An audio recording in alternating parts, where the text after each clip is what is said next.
On what should have been a peaceful night of worship in Kwara State, gunshots ripped through the silence. Families who came to pray ended up running for their lives.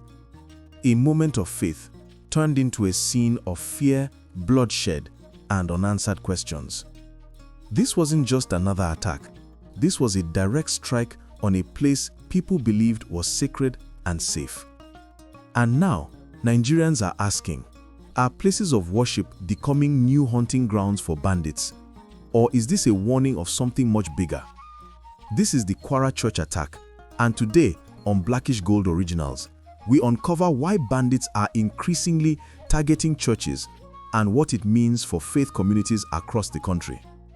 Let's deep dive now. The attack happened in Eruku, a quiet town in the Akiti local government area of Kwara State.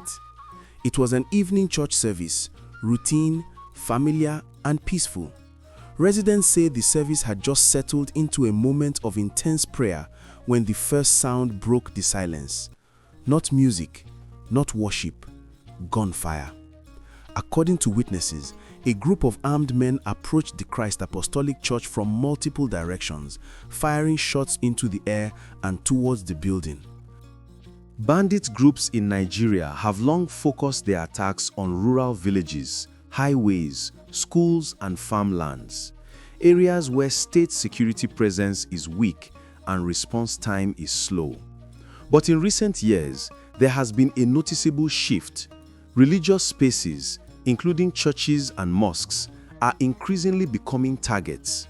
This has raised new concerns about safety, freedom of worship, and the evolving tactics of armed groups across the country. Reason 1. High-risk, high-ransom targets. Church gatherings bring together large crowds of people, families, youth, community leaders, and in some cases, high-profile religious figures. For bandits whose operations are driven by ransom payments, places of worship are seen as high-value environments. The presence of multiple potential hostages increases negotiation leverage and financial payoff. In other words, the attack isn't just violent, it's strategic. Reason 2. Symbolic attacks to spread fear. Beyond ransom, targeting a church carries deep psychological impact. Faith spaces are viewed as sanctuaries, safe zones where people seek protection and spiritual refuge. When an attack happens there, the goal is not only to harm individuals, but to send a message: nowhere is safe. This creates fear on a national scale, weakens community resilience, and fuels ongoing insecurity. Reason 3. Weak security in rural worship centers. Most churches in rural regions lack formal protection. Night vigils and evening services often take place without security personnel, surveillance systems, or rapid response backup. For bandits familiar with forest corridors and escape routes, these locations become low-risk targets with high payoff. But that raises a critical question. Why Kwara State? Why are attacks shifting toward an area previously considered safer? And what makes Kwara the new focus in this expanding security crisis? While northern states like Kaduna and Zamfara remain infamous for banditry, Kwara State is increasingly being drawn into a dangerous network of movement used by criminal groups. Kwara shares forested boundaries with Niger State to the north, Kogi State to the east, and Ekiti State to the south, creating a strategic corridor for armed groups migrating from the north into Nigeria's central and southwestern regions. This Niger-Kogi-Kwara-Ekiti axis has become more than just geography. Local leaders now warn it is a transit route exploited by bandits seeking new hideouts, fleeing pressure in their traditional strongholds, or expanding their ransom networks.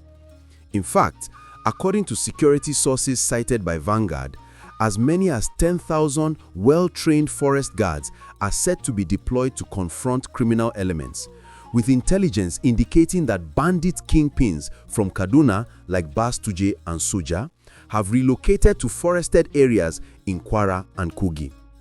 One source claims the forest in Kwara is especially attractive because it's virgin land, dense, under-patrolled, and close to markets in southern Nigeria for the disposal of stolen goods. Local officials also claim warnings of suspicious movements surfaced weeks before the recent church attack. These warnings have reopened debates on whether intelligence failure and delayed security responses made the assault possible. In response, Ekiti State launched Operation Iborak, a 24-hour surveillance initiative involving local hunters, vigilantes, and intelligence gathering along its border with Kwara and Kogi. The operation underscores the growing concern in southwestern states. The north-south bandit corridor may be shifting the front lines of insecurity. So what does this really mean to the safety of local indigents and Nigerians in general? The devastating Kwara Church attack highlights a troubling shift in Nigeria's security landscape, one that significantly raises the risk faced by local indigents and citizens nationwide. In a country already gripped by escalating banditry and kidnapping, such attacks on worshippers underscore how deeply insecurity is penetrating even sacred spaces. Between May 2023 and April 2024, Nigeria recorded 51.9 million crime incidents, with a staggering 2.23 trillion naira paid in ransom to kidnappers. According to SBM intelligence, 4,722 people were kidnapped in a single 12-month period, and over 2.57 billion naira was paid in ransom. These numbers are not just statistics. They represent communities under siege. Reports indicate that 223 children were killed and 886 went missing in bandit attacks in 2024 alone. This makes the Kwara incident not an isolated tragedy, but part of a broader wave of violence that threatens the safety of ordinary Nigerians, including vulnerable groups. Between January 2023 and March 2024, more than 5,000 casualties were recorded in violent conflict, including 3,110 kidnappings. Insecurity in Nigeria is growing more lethal. The north-central region, which includes Kwara, is increasingly under threat from non-state armed groups. What the Kwara Church attack really signals is that no place is off-limits. If bandits are willing to storm houses of worship in small communities, it raises urgent questions about how to protect citizens. The psychological impact is profound. Faith spaces, once considered safe havens, may now be seen as potential targets. For Nigerians, this isn't just a security problem. It's a crisis that undermines trust in the government's ability to guarantee basic safety.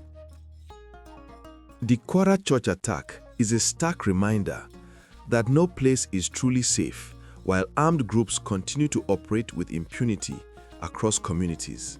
Families lost loved ones, lives were forever changed, and faith was shaken, but resilience remains. Our hearts go out to all those affected and to every community striving for peace amidst rising insecurity. This has been Blackish Gold Originals, as we are committed to telling these stories, uncovering the truth, and holding the lens on issues that matter. Thank you for watching, and stay tuned for the next episode, showing on your screen now.